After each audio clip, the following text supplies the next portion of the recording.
அஸ்ஸலாமு hi friends, welcome back to Shabana செய்யலாம். இன்றைக்கி ஷாபான் மாதம் நோன்பு வச்சுருந்தேன். ஸோ நோன்பு திறக்கிறதுக்காக நோன்பு கஞ்சி ரெசிபி தான் ரெடி பண்ணியிருந்தேன்.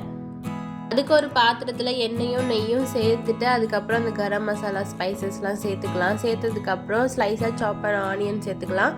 அதுக்கப்புறம் சின்ன வெங்காயம் பூண்டுமே ஒரு 4-5 இடித்து வச்சுருந்தேன். ஸோ அந்த இடித்ததையும் அதோட சேர்த்துட்டு நல்லா வதக்கிட்டதுக்கப்புறம் கூடவே 2 பச்சை மிளகாய், தக்காளி, ஒரு பழ தக்காளி சேர்த்துட்டு நல்லா வதக்கிக்கலாம். கூடவே இஞ்சி பூண்டு பேஸ்ட்டும் சேர்த்துக்கணும். கொத்தி வச்சிருக்க மட்டன் இது கூட சேர்த்துக்கலாம். அரிசி 1 கப்பும் பாசிப்பருப்பு 1/4 கப்பும் எடுத்திருந்தேன். அது ரெண்டுத்தையும் ஒரு அரை மணி நேரம் ஊற வச்சு அந்த தண்ணியை வடித்து இதோட சேர்த்துக்கலாம். கூடவே ஒரு பிஞ்ச் அளவு கரம் மசாலா சேர்த்துக்கலாம். தேவையான அளவு உப்பு சேர்த்துட்டு ஒரு கிண்டிட்டு 1 கப்பு அரிசிக்கு ஒரு 8 கப் அளவு தண்ணி கரெக்டாக இருக்கும். 8 கப் அளவு தண்ணியை ஊற்றிட்டு ஒரு 7 விசில் வச்சு எடுத்துக்கலாம். ஓப்பன் பண்ணிவிட்டு ஒரு 1/4 கப் அளவு கெட்டியான தேங்காய் பால் சேர்த்துக்கலாம். தேங்காய் பால் சேர்த்து ஓரளவு கொதி வந்ததுக்கப்புறம் சர்வ் பண்ணிட்டா நோன்பு கஞ்சி ரெசிபி ரெடி. நான் சமோசா உடச்சி போட்டு சர்வ் பண்ணிக்கிட்டேன்.